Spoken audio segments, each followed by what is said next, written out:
sucker's house in the background. On this episode of Grassroots Garage, we have Michael's Mitsubishi Ralliart Lancer. As I'm sure you've worked out, it's not stock. We were lucky enough to have Nath from RP Customs on set to give us a bit of info on the build.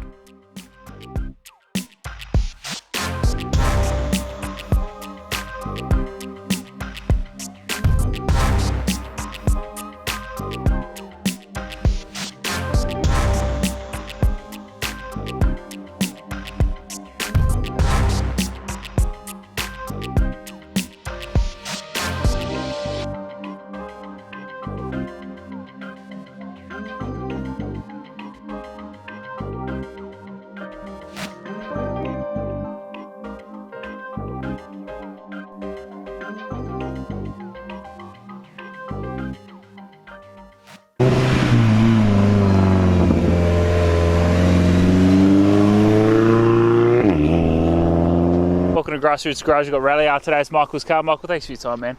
Thank you. Mate, tell us about your car. Well, it's a 2010 model Ralliart. I originally bought it roughly 9 years ago. And the thing obviously come completely stock. It's got that still stock look, that sleeper sort of thing. And from there I sort of, I was in the ballpark sort of like between an Evo and the Ralliart, and I just couldn't justify the price difference to pay for that Evo MR when it comes with pretty much all the same running gear, and if not some even better parts, you know, when I was going to modify certain things anyway. And I obviously like that sleeper look, you know, where people just don't expect it, because I've always had some, you know, like Skylines and other Lancers and stuff like that you just always get harassed and picked on by police, and I just got over it. So I basically just went, you know what, I'm leaving it completely standard on the outside, and let's just do some goodies on the inside and make it fun. Nice, love that. All right, so let's go car history. Take me back. What was your first car? My first car was actually a Mitsubishi Lancer MR. Yeah, nice. Yeah, not the Evo, just the old 1.8 litre, and I sort of got into cars then when I blew the engine on that and took it to my local mechanic and got him to put some big lumpy cam in it and high compression, and that, because it was so light, it actually went really well. And then from there I moved to a Skyline R33 GDST and had a little bit of a stack with that. Okay, yeah. I got myself another car and then highly modified that, and it made roughly around 300 at the rear, and had a bit of fun with my rear wheel drive cars. Yes. That obviously sort of got going through those cars, was the whole story about getting picked on with, you know, cars too low, body kits all flashy, big rims and so on.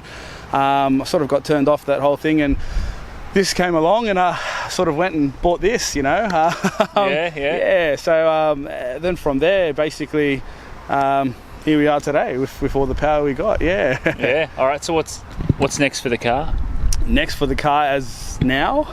Yeah. I think I'm one of them car nuts where you just get to a point where you always want that little bit more, that little bit more, that little bit more. It just doesn't stop. Yeah. I mean, it's making 560 all-wheel kilowatts now, and I'm already getting used to it, and I'm looking at Nath saying, mate, when are we going to turn it up? What's the next mod? So, nice. Yeah, always want to, it's never fast enough. Okay. I always want to go faster. Yeah. Faster. Love that. My favourite question. Yep. If I gave you an unlimited budget, Yes. what would this car look like? An unlimited budget. Wow. Okay. If I had an unlimited budget, I think I'd go balls out, carbon fibre everything. Yeah. I'd just make it as light as possible. Yeah. I'd go billet block, billet everything. Just throw 50 pound at it or something. More. Wait till just before it breaks. Just push it. If it breaks, bad luck. I mean, you got an unlimited budget. Build it again. That's it. Yeah. All right. So then you've still got that unlimited budget.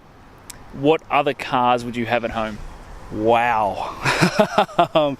Well, let's start going into the top end side of things. I'd say everyone loves those exotic sort of cars, you know. So look, I've always had a thing for the Lamborghini and the Ferraris. You got your Audi R8s, mate. That's where I'd be spending my money and stuff like that too. You know, okay. I always loved Skylines too, so I definitely have a 35 GTR in there. Yeah. Why not? Yeah. Look, my two favourite Jap cars of all time is the Evo and the Skyline. I mean, even on my 21st birthday cake, I remember my party, mate, I had a model car of an Evo and a GTR, mate, on my birthday cake. So since then I've always had, and I've only ever owned Mitsubishis and Skylines, so I've never really had anything else. Nice. Except for now. I mean, I've got the Club Sport R8 at home, so and that's my first V8, and I tell you what, I can understand how people respect that kind of power because of what I've done to it now. So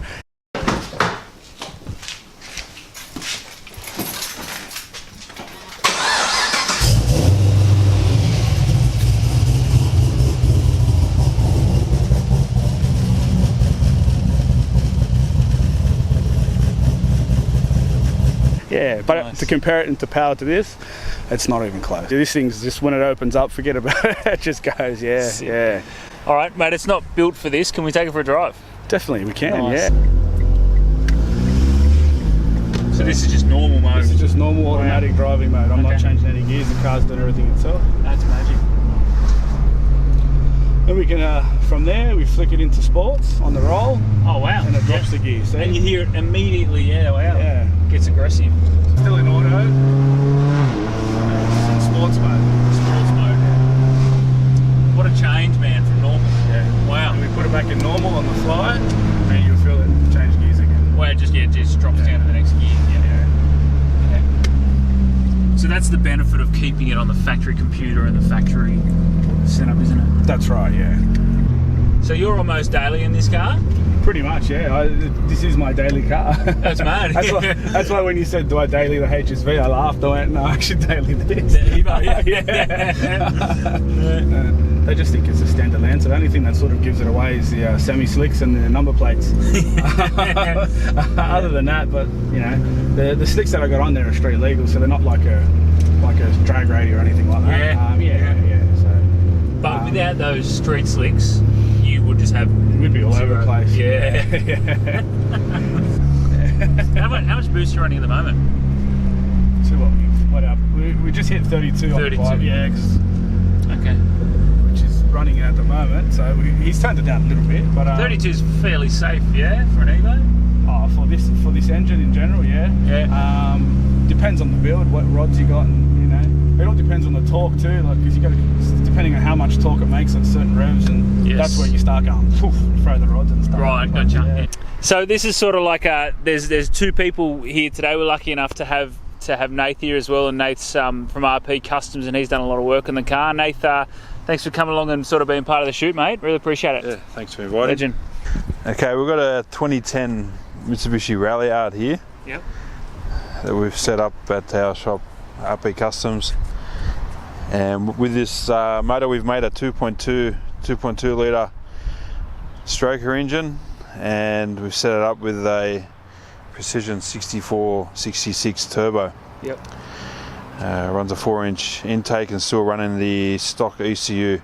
And you've remapped the stock ECU? Yeah, we've set it up with a custom ROM to work with this turbo setup and running like a speed density style tune. It operates basically all the functions, and with a couple of safety features that we put into the ROM to keep the motor safe. And this engine is still running the SST gearbox, which we've upgraded at our shop. We do a lot of upgrades with these gearboxes in rebuilds. This one's currently running a SSP 12 plate clutch, and with a couple of valve body modifications and the internal shift forks upgrade, it's able to withstand the power this car can produce, and without the clutches slipping. What are the numbers? What's it running the dyno? It's running about 560 kilowatts with about 37 pound at the moment.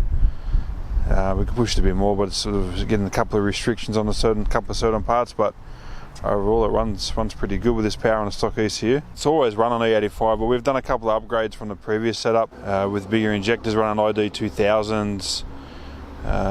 Also running, it's got two 460 Warbros which supply the fuel for this with a secondary stage for the fuel pump.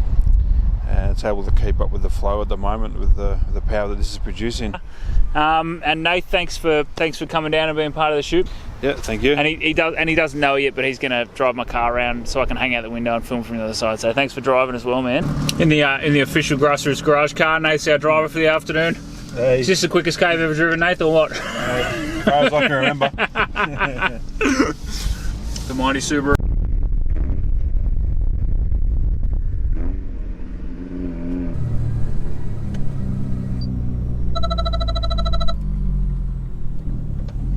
Hello?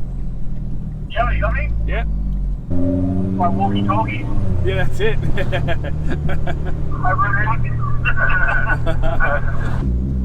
Oh, we got this car. Just got the 60, we'll come past you. Yeah, well, maybe let this car go past. Let it go. Let it go. He wants to rake you. Yeah.